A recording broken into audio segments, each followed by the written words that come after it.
Happy New Year, Otters! Dream Warrior Becky Darke here. Stevie is currently super unwell, so I'm stepping in to introduce this week's episode. We're revisiting 1988, the schlockiest year on record, and delving into another Rick Sloane trashterpiece, Hobgoblins. After gremlins, critters, ghoulies and munchies, these little guys refuse to play fifth fiddle. Stevie is joined by the wonderful Matt Draper to discuss this mental masterpiece. Enjoy!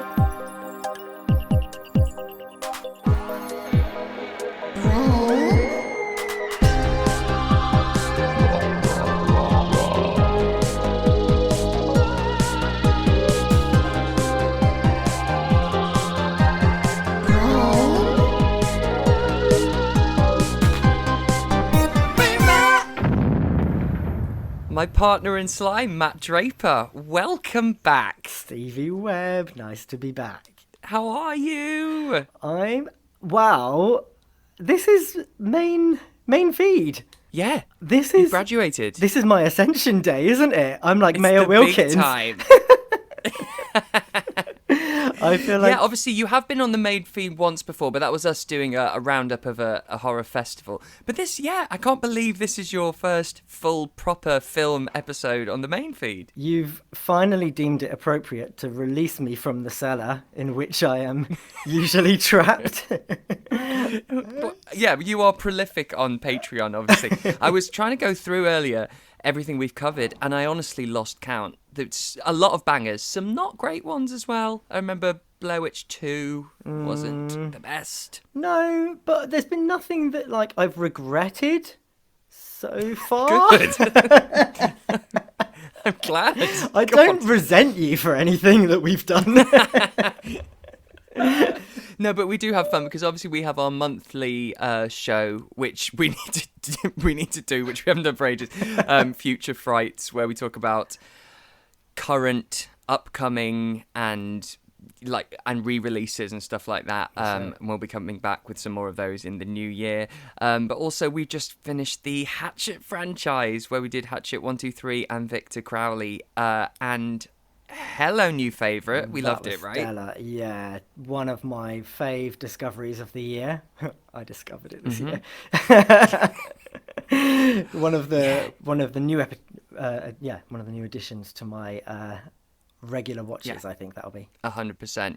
And just for those who don't know you, for those who aren't on Patreon, what is your history? What got you into the horror genre? Give us a little succinct Matt Draper history. I was just saying to you, I feel like I've given you this a couple of times. So for anyone who's heard it before, it's boring, and I'm going to have to try and stick to the same story so I don't waver and get it wrong. Have you done it on the main feed though? Did we do it at the beginning of the... On the beginning of the festival review, yes. Did we? Should I do it again? But not...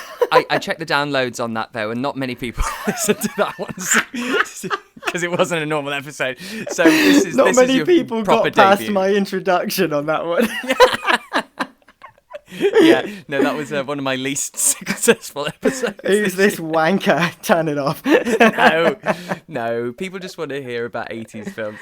Go on, tell us then. Fair enough. Well, I said to you not long ago, listening to your Why Horror audio essay, I feel like you speak vicariously on mine and probably many of your listeners' behalfs, in that we were all probably, that kind of generation. I'm born in 87, so I was very much coming in at the tail end of the slasher boom, the VHS boom. It was all born from just being in a time where marketing horror to kids was completely acceptable, and I fucking loved it. So as a kid, I just had this morbid curiosity. I think I spoke about before going to the local fairground, the travelling fairground, and being amazed looking at all of the artwork on the Freddy's Revenge ride. Right. They had a Hellraiser ride, and it would be on rotation, but it would just be whatever the kind of horror franchise of the year was, which one had the new big entry. And the new big entry, and hey. Oh, God. And I would just be absolutely. We're 3 minutes in, Matt. Just setting it up for how it's going to continue. Yeah. And my second least successful episode was Hobgoblins. Oh, that's quite enough of that. No. Yes. But yes. And but you're one of us. Yeah. one of us, one of us. Love it. One of us, one of us. So, yeah, and I think that's why we bonded. I think there's a real kindred spirit there, because I think it was at the screening that I did a year ago when I screened Friday the 13th and Demonic Toys, and there was just an immediate bond, and I remember thinking, oh, I really like this guy, and then we got to chatting, and I was like, do you fancy doing an episode? And then that's it. Now you're a reg. I mean, series reg. It's been sick. You took a chance on little humble old me, and I was thinking earlier, like, this is beautiful, because I think it was like beginning of this year that you got me on as a monthly on the Patreon, and this is a really lovely kind of full circle way to close out the year. So, hey, just a big thank you. It's taken a year to get on to the main feed. Thank you to you for making me jump through so many hoops to get here and reach a wider audience through your podcast. Yes. So... Yes. Yeah. I saw you the other day. You were rocking one of the new Brain Rot t-shirts, which I love you for. Yes, I was. It's my new favourite wardrobe item. Sadly, we've not had the weather for t-shirts, so it hasn't had as many wears as I'd like. But I will definitely be doing some good old shares on the gram at some point for that. Yeah, I'll do some hoodies for the summer, probably, just to be really contrary. Yes, please. Now then, today we will be talking about Rick Sloane's 1988 trashterpiece, Hobgoblins. Was this a first-time watch for you? It was. I knew of it. I'd seen the poster art, the box art I recognised. And I think I had probably just, filed this away with, Gremlins, Critters, wannabe rip-offs, and thought, I'll get to that later, but it's not top priority. You've given this a good queue jump in my watch list. That's great. It is obviously. I mean, this is so many years after Gremlins, and every small creature film post Gremlins is like, oh, it's trying to be Gremlins, and it's like, yo, come on, it's like you can't forever do that. But then they do it with Jaws, don't they?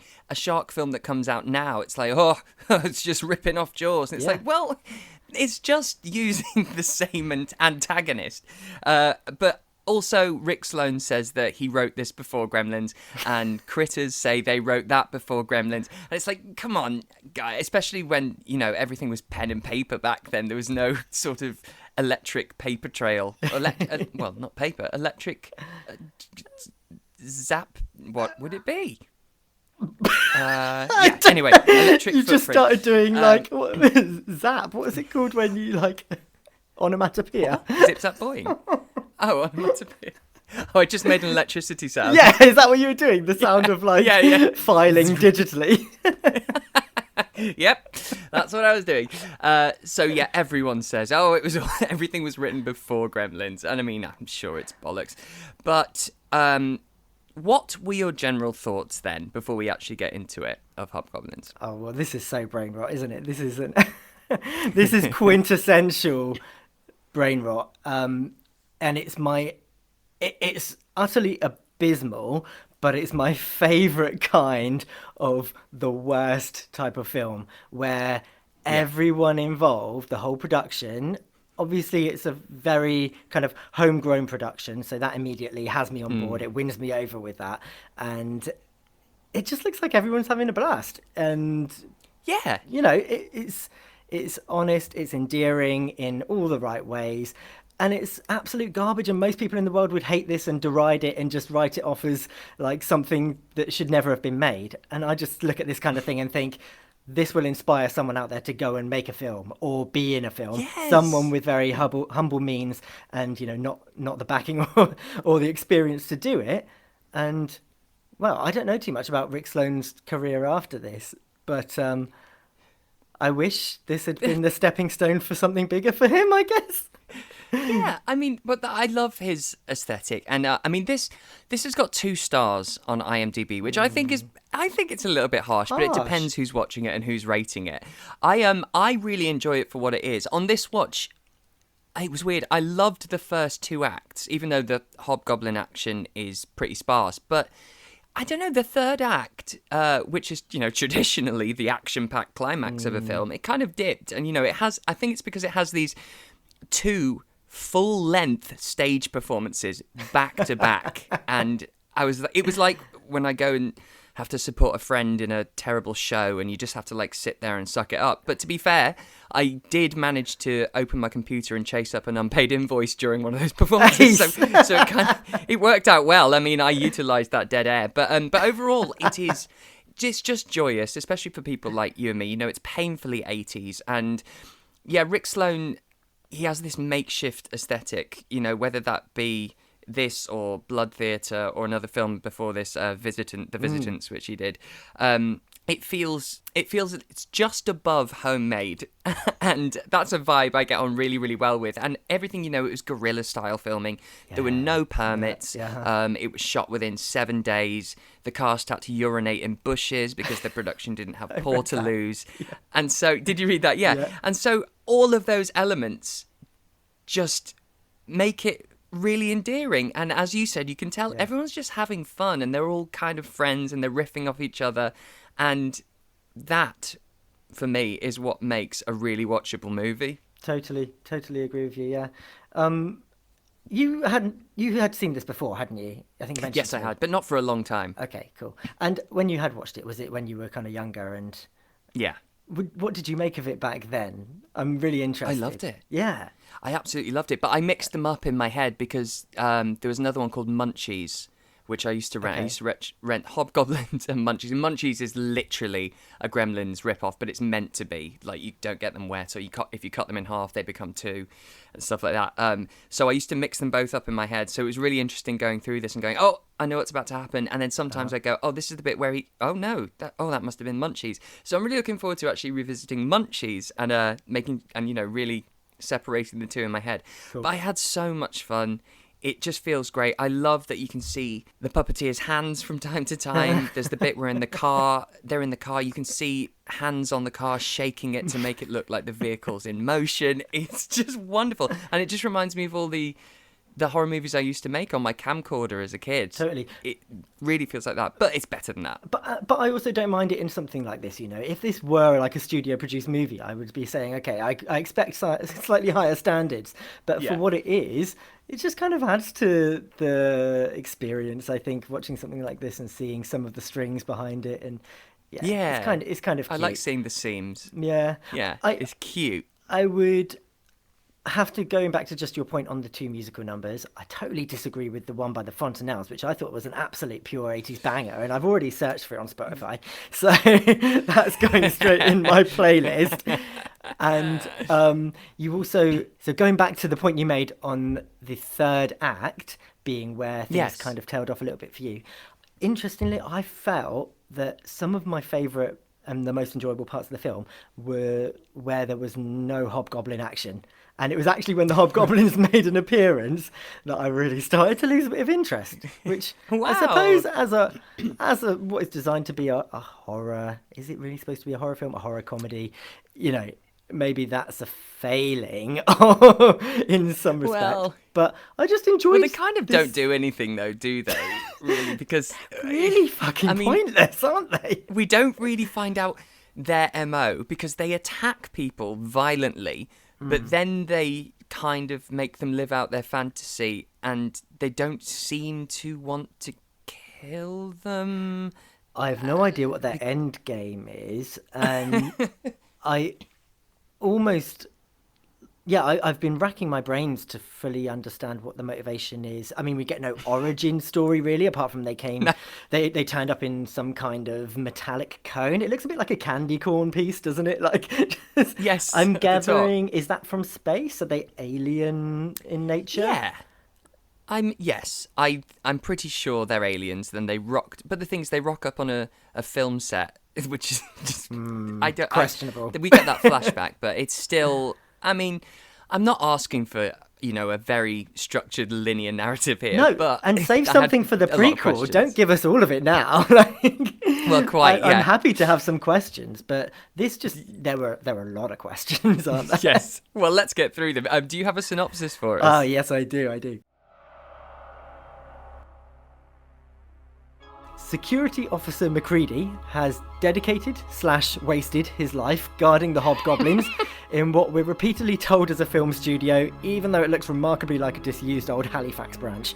But after losing yet another of his apprentices to these pesky Jim Henson rejects, mischievous and utterly intelligible murder pranks, he recruits teen dream Kevin, a humble lad trying to negotiate the heavy burden of society's expectations of manliness, who unwittingly sets the Hobgoblins... Yeah, commentary in there. He unwittingly sets the Hobgoblins loose to wreak, well, very little havoc and destruction on their small neighbourhood. Yes, that's it. That's absolutely it. But yeah, you go get him with that whole the patriarchy there. Oh yeah, I'm really reaching for some themes here to talk about, Stevie. There's got to be something. I have some stuff to say about Amy, but we'll come to that.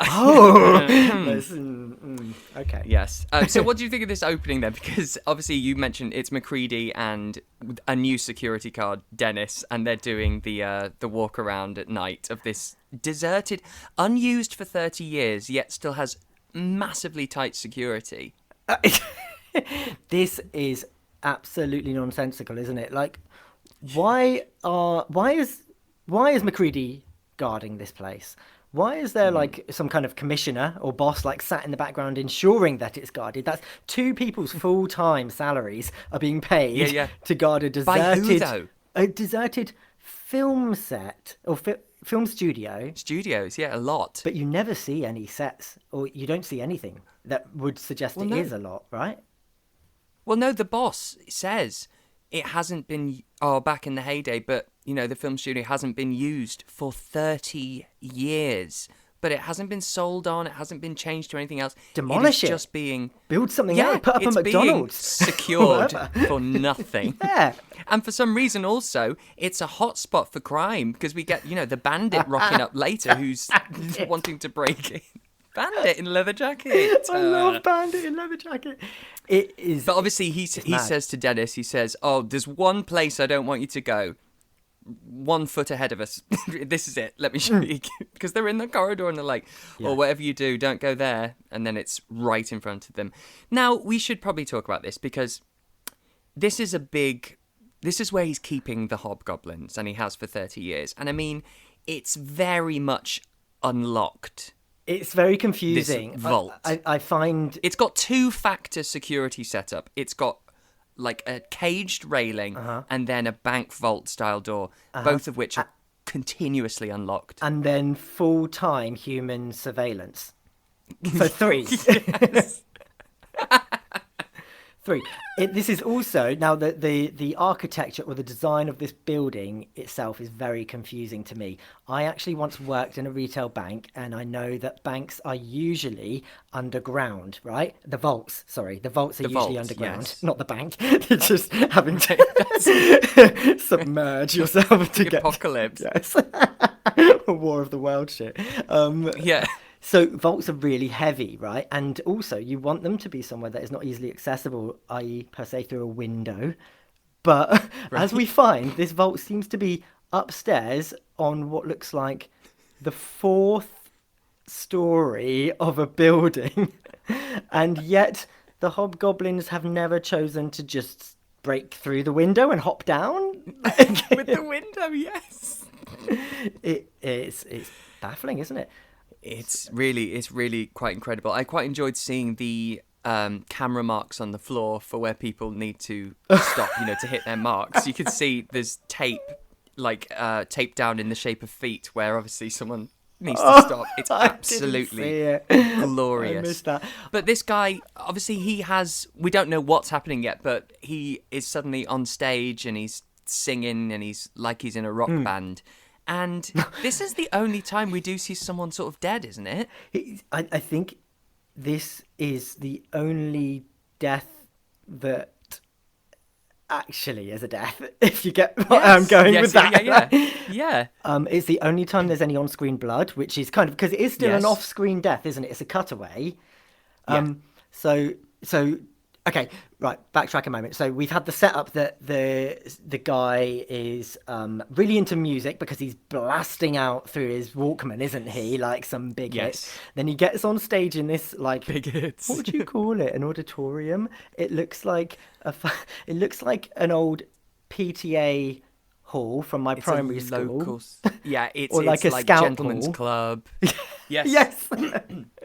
It looks naff. And then he gets on, but he doesn't actually perform. He does like some kind of, not in typical way, he does like black metal Danny filth screeches into the microphone. Yes. Did you see? It's like... Yes. Well, this is his fantasy. That's, each to their own, Matt. He's very avant-garde, I would say. God. Yeah, and so he has this fantasy, and then we see that he's dead on the floor with blood, and Macready just goes, and shuts him in. Another one? And then it goes, title card, Hobgoblins. And I was like, where? Where are the Hobgoblins? What are you talking about? It looks like he just had he fell off stage. It looks, without understanding as well, because at this point they haven't set up what the Hobgoblins' powers are, so it just looks like there have been a few scenes missed from the edit. Someone's made an error in the cut. Yes. How did he end up on stage? Why has that happened? Yes. I suppose we are meant to be like, this is mysterious. What's going on? But I was just, I think it's more like, I think that's it, though. It doesn't really guide you as a viewer, does it, to knowing that something mystical's happened, because there aren't really any kind of sound cues or something to... He just walks in and then cut. Oh, he's now on a stage. Nothing. And then, he's had a fall. Yeah. He's had a fall. He's had a fall. Oh, dear. But then we get Macready with the boss guy, and the boss is saying, this is the third, or is this the fourth time it's happened with the security guard recently? Right. And I'm like, lock the vault. I cannot express this enough, and I will say it several times in this episode. Just lock the fucking vault. Stop closing it. What's that? You might as well have a normal door. Yeah. It's mad to think also that at this point in this conversation, they reveal that Macready has been doing this job for 30 years, single-handedly. Yes. He's never had a day off. He says that he has never once been off. He's never had any annual leave. He's never had a sick day. This is a fucking HR nightmare. Why have they not intervened? Yes. They're human employee rights, surely. Yet the commissioner is just quite happy to just keep employing this guy and saying, this is your full-time job. It feels super off the books, doesn't it? Yeah, for sure. And why only recently have they started to try and bring in a colleague to help lighten the burden, And also the burden of what? It's not an active studio. It's basically a garage.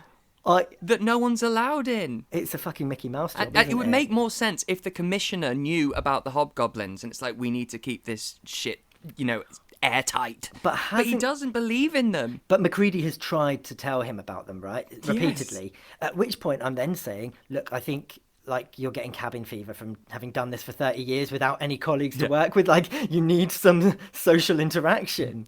Go for a retreat. Yes. Have a week off. Or just once in 30 years, could he not convince the commissioner, all right, just come with me to the vault? Yeah. That's all he needs to do. In 30 years. Yeah. Let me show you for yourself. Oh, well. Yeah. That's all you need to do. It's not locked anyway. You can just pop right in there. But we meet Kevin. So he is the new guard, and he is our main guy. And Macready hands him a walkie, even though Dennis died with a walkie. So I think he's just got like a reserve of walkie-talkies all on the same frequency, which is great. This security company obviously have a budget, don't they? They've been paying him for all this time. They must have a good facilities department or something. Who though? I want to know who's the top. Who's paying these people? There's something else going on, and I'm thinking money laundering. Oh, you think it's a front? It's the only explanation. It would explain. They don't realise they are deep for decades in with the cartel, and this whole thing is just flushing money. Oh my God, you're onto it. It's got to be.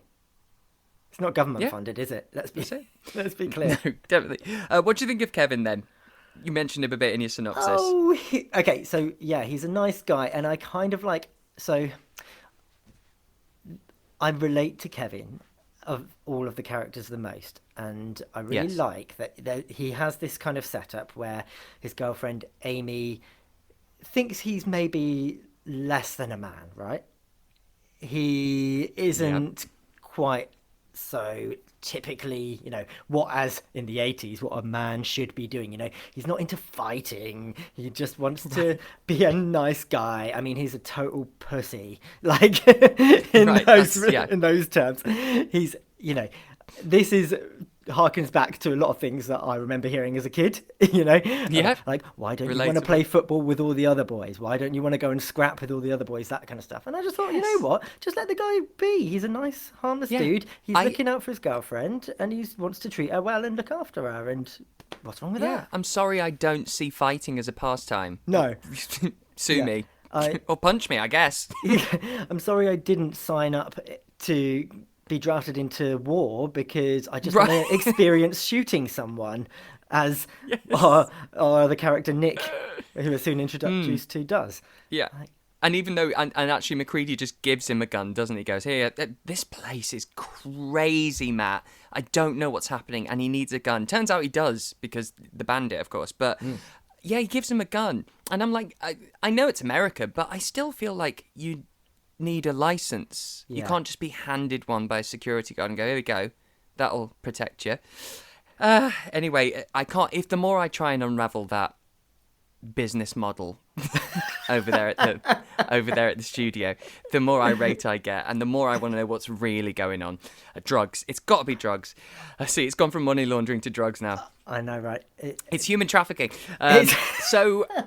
We meet our gang. So it's Kevin and Amy, as you've mentioned, and then we have Nick, who comes back from army camp from training, and his girlfriend Daphne, and then we get the one singular guy, Kyle, right? And these are all real sort of archetypes, aren't they? Yeah, they are. They're fun though, because they are kind of immediately recognisable. We've got Daphne, who is like, she's like dressed like one of my 5-year-old girlfriends. Wait, why do you have a 5-year-old girlfriend? What the? How many 5-year-old girlfriends? This isn't an admission, Stevie. Scrap this from the books. This isn't a confession. No, when I was a 5-year-old, my girlfriends at the time, like a 5-year-old girl who has raided like her mum's wardrobe and is going to like the beauty pageant, and like all she needs is some lipstick smeared on her face, like. And that's like Daphne. You can imagine her feet in high heels, like clopping, pushed to the front with the clopping. And the little back bit's like all loose. Yes, that's exactly her. Apart from the fact that she is a fully grown woman and she's completely like oversexed and thirsty throughout the entire movie. Yes. As is Nick. And quite. But yeah, so Nick arrives back from the army and he's just a douche, and he's just like straight away he's like, whoa, just pounding his groin towards every female, like I need it now, it's been 2 months. And so Daphne obliges, and so total Neanderthal. And so Kyle, who's kind of the odd one out, and he's a bit of a dweeb, I suppose. I thought he was going to be the gay friend, because he's like talking about, I'm just going to go call my girlfriend. They're like, are we ever going to meet this girlfriend? She doesn't sound real. And I was like, gay coded. Yes. But then it's not, because he has a bit of an addiction, actually. And he calls this live sex line. Do you remember these? I don't know if they still exist. Did you ever call one? Never, Stevie. No, I've never done that in my life. See, I did when I was very young, about 7 or 8. And they used to have these sex phone lines where you would call. It was premium rate, obviously. My parents definitely found out eventually. We used to do it for fun, me and my friend, and you'd call them, and it would be 2 people live acting out a scenario, and you're listening. And if you want, you can intervene, and you can say what you want, and it would be like you'd call and go, and come through and go, oh, hi there. Are you here to fix the pipe? And the guy goes, yeah, sure. Where do you want it? Blah, blah. And then they start going at it and stuff. And if you want, you can speak. And so I'd leave it for a while, and then I'd go, what's spanking? like that, and they'd stop acting, and they go, "Who? Excuse me, how old are you?" And I'd go, 7. And they go, do your parents know you're calling? What's your name? And I go, Stephen. And they'd be like, you're not allowed to call this number, Stephen. And they'd hang up. Do your parents know? Because if they do, and if they consent, this is fine. We'll continue. That's fine. Yeah. Can I just speak to your mum for a sec? We'll continue our sex performance for you, young child. But then I'd call back. And I'd let it go further because obviously as soon as they see, I don't know, in my head that I envision like a red light on the wall going, incoming call, and they have to like get ready, get ready into character. But so I'd call back and they'd start it all again, and it'd get to the spanking and it'd go past that. And then I'd go, in her what? Or something like that. And then eventually they wouldn't say anything. They'd just go, Stephen, go to bed. And hang up. I remember it so clearly. They just knew my name and went, Stephen, go to bed. They didn't have caller ID back then, did they? They would have blocked you straight off. No, it was before 149 or 1471. Yes. 1471. Yeah, or star 69 in America, I guess. Of course. Star 69. Woo! Hey, you're as cheap as I am. So I really enjoyed that he was calling the Anastasia, is it? Fantasia. On number, what was it? 189 Skags or something. Skags, yeah. It was something like a little bit gross. A bit grotty way of describing it, yeah. She was good, though. I liked her. She was good fun. The lawn fight goes on for a long time. Oh, this is bizarre, isn't it? Yes. So we've got like this... Nick says, I'm going to teach you how to fight like a real man, or something to that effect. Yeah. To show off in front of the gals and impress them. And then they proceed to grab 2 large gardening implements and bash them together for about what feels like 6 minutes. Yes. It goes on. It's utterly strange, and it's punctuated with this kind of Casio keyboard sound effect, isn't it? Every time they knock together, like Now, yeah, so this is where I want to talk about Amy, because obviously Army Boy wins, the one who's just been trained in combat, and he's versus an unwilling opponent, our Kevin, who doesn't want to fight, so obviously he loses. And Amy calls him pathetic.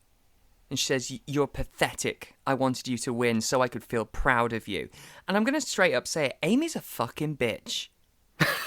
Get fucked, Amy. Instigating a lawn fight with an unwilling boyfriend versus an army recruit and then trashing him for not winning. The emotional abuse is vile, and Amy can fucking suck it. Excuse my language, but I was not happy. And I was not happy that at the end she decides he's good enough for her. Seriously, Amy. Sure. Fuck off. It is vile, isn't it? And it's it's kind of like, that is such a product of its time. But that was kind of, women did value that kind of thing in men at one point, or not. Sorry, that sounds horrible. Well, it was what they were generally taught. Yeah, absolutely. And it's even like there's more about Amy's character which comes to light later down the line, which True. I just think this is, I don't hold it all 100% against her, because she is a product of the world she lives in, and I just kind of feel sorry for her as well. Okay.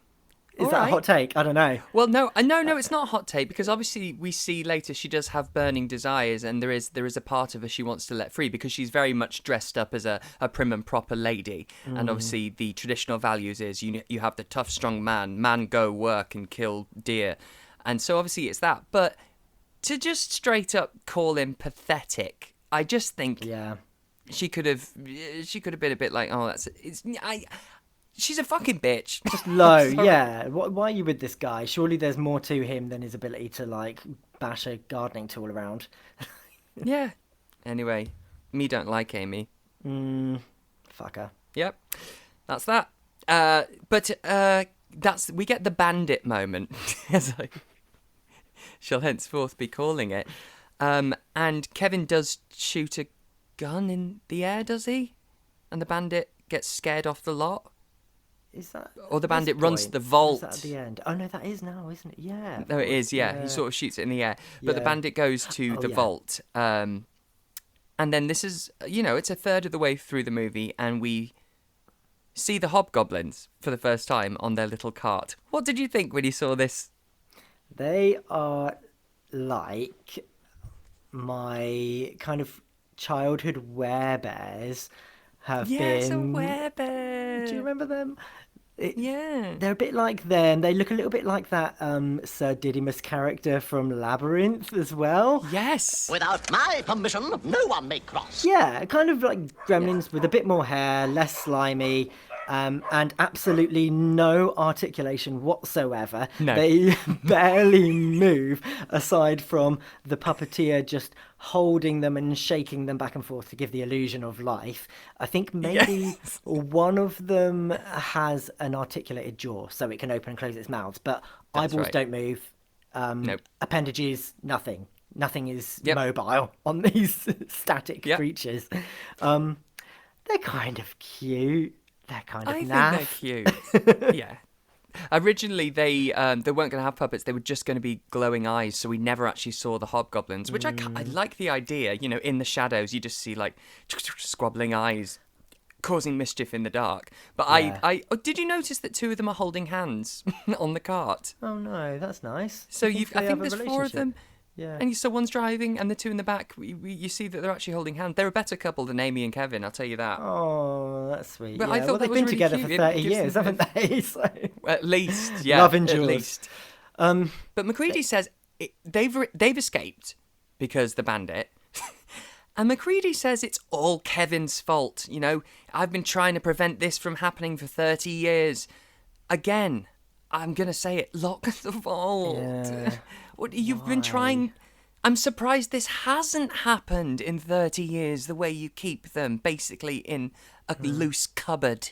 Come on, dude. Oh, God. It's not on Kevin, old man. No. This is you. What I fully don't understand is... Okay, you would be led to believe that there are a whole horde of hobgoblins being locked away. But I would, how like animals have got like specific names for when they are in groups, right? So you've got like a pod of dolphins or like a murder of ravens. Yeah. So this would be a handful of hobgoblins, okay?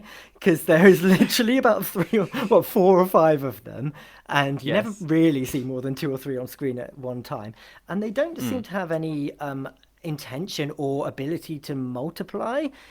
So unlike some of our other smaller, small nasty critter films, they're not going to get wet and then turn into 100, are they? So this is going to be whatever their end game is, whether that's to, I don't know, is it world domination or is it just to cause a little bit of havoc? It's going to be a very slow, incremental takeover as they just kind of attack one person at a time. And if I was McCready, if someone said to me, you know what, save the world, 30 years of your life, dedicate everything to this cause, I'd say, actually, I'm going to fuck off to Hawaii because I'll be dead before they can even reach me over there at the rate they're moving. Doesn't matter. What am I? I'll be, 5,600,000 on the list or something? Yeah. It's going to be, I'll be long gone. Get as far away from this as possible. No one's going to notice. This isn't even going to make like breaking news, is it? You've got no remorse to deal with. It's fine. Kevin's just getting it because he's just been called pathetic. He's had a fight, and now apparently this is all his fault. And it's like, dude, McCready, you're handing out guns like Werther's Originals. You're leaving the vault unlocked. When an investigation does eventually take place, all eyes are going to be on you. Capiche? But we get the flashback of them arriving. Again, as we say, how many are there? Because definitely 2 are very, very squished together in that little spaceship, aren't they? Like, there's not room for both of them, the 2 hobgoblins that we do see. But we find out what they do. So I'd love to hear your take on... He tells us that basically, don't get near them. They will create... They will take over your mind. They'll create your wildest fantasy. and then they will get rid of you. And then from what we see happens, what's your take on what they're actually doing there? And how are they doing it? You've asked me an impossible question there, Stevie, because I don't think this film really establishes any rules in the first place, let alone abides by them. So I find that really hard to articulate. I think initially I thought they were creating a hallucination, so almost in a kind of Nightmare Elm Street kind of vibe, that this was something, the fantasy was something that was being lived out in the victim's head, and yet in the real world they were just being killed. Like, how they're killed, is it just accidental? Is it kind of like a bit of something the Hobgoblins set up, but then it's actually a product of the real environment? I'm not really explaining that, am I? Yeah, because the guy at the beginning, when we see him on stage and he's dancing, but then we notice he's actually dead. So has he been killed and he's forever living out his fantasy elsewhere? That doesn't sound awful to me. Oh, that's interesting. I hadn't really thought of it like that. So you think maybe even beyond death, his immortal soul is... Until we see more people live out their fantasies in front of each other, basically. Okay, got you. So then I went back on that. Yeah, because it's unclear, isn't it? Because it very much shows you later on that other people can see the fantasy elements that others are experiencing. Yeah. He also says they must be destroyed before daylight. That's confusing because it's been daylight thousands of times in the last 30 years. Well, this is like the Gremlins don't feed them after midnight rule, isn't it? Well, it's always after midnight. Exactly. After which midnight? It's very non-specific. But it's that. They must be destroyed before daylight. What? That's confusing. But because so they also say that the Hobgoblins are attracted to light. Yes. Yes, he does. They're attracted to light. Which I don't Which think never really really happens. happened. I think I thought that they went back to the house because they were having a party and they had some kind of disco lights on. So that's what attracted the Hobgoblins them turn up to that house. Daphne right? and Kyle and all those having a little disco. Yeah, that's right. Absolutely. And this is we get our first attack and it's Daphne, right? Because they fake the sound of Amy. Nick's car. The car horn. Yes. Yeah, I recognise that car horn anywhere. Yes, that.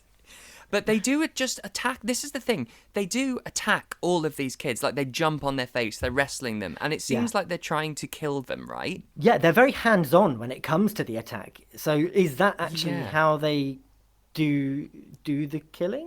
Do they do they have to be on you and then they induce your fantasy? Yeah. Because it doesn't seem to work like that. I don't really know what's going on.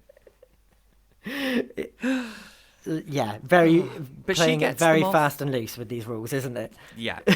But it's Kyle that we gets the first actual fantasy, isn't it? Because he's calling Fantasia again, and she says, "Oh, I'm outside, stud," and he goes out and there she is, and she takes him off in the car. And this is when we see the hands on the car. Did you notice it? Trying to shake the car to make it look like it's in transit. Just you see someone's hands just on the windows. It's fucking amazing. Stunning, yeah. But then could that be part of his fantasy? Does he? No, come on. But this is it, isn't it? All bets are off when you're dealing with... You're such a Hobgoblins apologist. Everything I'm saying. Oh, she's a product of the time. Oh, it's probably his fantasy. I'm just trying to give a diverse opinion here. I don't know. Oh, I'm not having it. But Fantasia tries to kill him by trying to drive the car over the peak at Reputation Road, which I assume is like, what is it? Hookout point? That's like make-out point. Make-out point. Hookout. Hookout. Make-out. Yeah, it's like where they all go. Kids go to park, isn't it? You know, park and make-out. Yeah, it's one of them. On a cliff. It's always on a cliff, right? Yes, always. Yeah. Because I suppose the idea is you woo your woman looking down at the pretty lights of the town. Sure, this town is just a big empty film lot and one house we've seen. Yeah. Yeah, but Amy, now let's talk about this, because I guess her fantasy is being tripped because she looks in the paper and she sees an advert for Club Scum. Yes. Discuss. Great name for a bar. Yes, I want to go, but then it disappoints when we're there. I want to go. It disappoints once we're there because you then notice very quickly that they've just reused the set from the opening scene, Yes. Death, and we're back in that PTA Cub Scout Hall. Yep. They have an MC who has kind of walked off of like a production of Cabaret. Yes. So this is Darren Norris. His name who is he? And I don't know him. He is. Well, the thing is, you wouldn't know him by look. He is one of the biggest voice actors in Hollywood. Ooh. Like he's like Team America. I think not Modern Family. Just everything. He's done everything. Bolt, that one about the super dog. The dog, yeah. You know, what the one about the something step parents. Fairly Odd Parents. He's the dad in that. So he has, I think, like 700 credits on his IMDb, and he's a huge. So that's why he's playing this sort of real character, I guess. This MC. Yeah. He is, but he's memorable. You know, he actually kind of stands out as one of the better performers in the movie, and his very little screen time. So he introduces both of the acts that you earlier mentioned, the time-killing acts. What's the band called? The Fontanelles. Did you already know who they were, or did you look them up because of this? No, I mean, it sounds like a name you know, but I recognise them in the credits, and for some reason I thought I had seen them in another film from the 80s called, The Prowler. I thought they were in that, the dance scene, but I don't know if they are. I don't think that's right. I couldn't find anything. Yeah. But this is the third act, isn't it? It's all set in Clubfoot. What the fuck? Club Scum. Clubfoot. I also want to go there. That's a really good name for a drag review bar. Clubfoot. Please welcome to the stage at Clubfoot. Oh my god. Let's put that on. Let's make a monthly night of that. Yeah, so it all kicks off. There's chaos left, right, and centre. I like a lot of it, but I don't know. It seems to really go up and down with pacing around here. What did you think? Yeah, it goes all over the place, doesn't it? I really didn't like the introduction of Nick's fantasy. So this is our military guy who his fantasy is to like be Rambo? in the thick of like some kind of war-torn Rambo. It's like he wishes he was. Like, it seems like he wishes Vietnam wasn't over, because he feels like he wants to be there. He wants to be, and you can tell that he's wearing sort of tropical army gear. Yep. And he's throwing grenades left, right, and centre. His sergeant turns up and starts kind of drilling him, right, and giving him instruction to just demolish. So he's throwing grenades, and there's like rubbish pyrotechnic effects going off everywhere. I have to say, those grenades are past their sell-by date, because they cause zero destruction. They literally just flash. So luckily, I think they're old. Did you spot the one? They've gone off. Oh my god! There's one moment, and I think it is the sergeant himself, but a grenade lands one of the characters shoves the grenade down his shirt, and then it cuts away, and the grenade actually explodes about 2 feet in front of him on the floor. The one that was just put down his top, and he just blows. Awesome. Maybe it rolled out. Who's the apologist now? But the amount of times I've gone, ooh, put an ice cube down someone's back through their t-shirts, just come out the bottom, and it's like, okay. Okay. So I think it's one of those. That's why you go for the pants. Yeah, exactly. Always go for the pants. But yeah, so that's his fantasy, and at the same time, we've got Amy's fantasy, which is to be a stripper. Okay, right. I had to actually write down some of her dialogue because she does a performance, doesn't she? Quite a kind of burlesque-inspired performance. Burlesque, yeah. It's on a really kind of slightly raised platform rather than a stage. They obviously didn't shell out for that. So in her performance, she says the lyrics, "I want you to treat me like dirt. Spill your drinks on me. Show everyone that I'm not wearing any underwear. Take me under the table and use me. Make me your woman." And now Okay. I Let your freak flag fly. I've got a lot of time for anyone who wants to explore a kind of dom-sub relationship. Yeah. Great, cool. Not here to yuck anyone's yum. But I think that this is very representative of what I was saying earlier and how she has been conditioned. Repressed. Yeah. And maybe, this is part of her repressed feelings towards men, isn't it? She wants... Okay. And I'm all right with that. And I'm down for it, and I'm like, yeah, go on, let it out.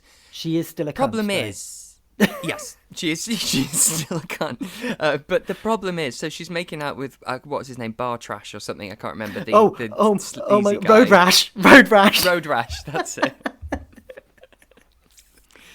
Yeah, but the thing, my issue is when she comes to, because every time you conk Hobgoblin on the head, they don't die, but the fantasy seems to stop. So she comes to, and she's horrified, right? And she's like, "Oh my god, what's going on? Get off me! Who are you? Disgusting!" Yes. And I thought it was meant to be your wildest fantasy. Yeah. So I feel like you wouldn't be disappointed when you come round and snap back to... Actually, no, you would be disappointed when you snap back to reality and go, "Oh, my fantasy's over." But she seems horrified, like she was doing something she wouldn't want to do. And I understand if it's like a really internalized carnal desire of hers, but she's really not like, "Oh, wow, I can't believe this is finally happening." Like if I suddenly woke up and I'm playing Monopoly with Lady Gaga, I'm not going to be like, "Oh my god, no, what's happening?" I'll be like, "Whoa, this is fucking cool. Amazing. It wasn't a dream. It's a reality." Yeah. So that was confusing. Exactly. This exact same thing happens again. Is it Daphne and Kyle get together at one point? Yes. They're making out, rolling around on the floor. Again, I'm thinking this must be one of their, or if not both of their fantasies. Yeah. Yet they both come out of it, both disgusted, wish it didn't happen. Yeah. So whose fantasy is this? Whose idea of fantasy? Neither of theirs.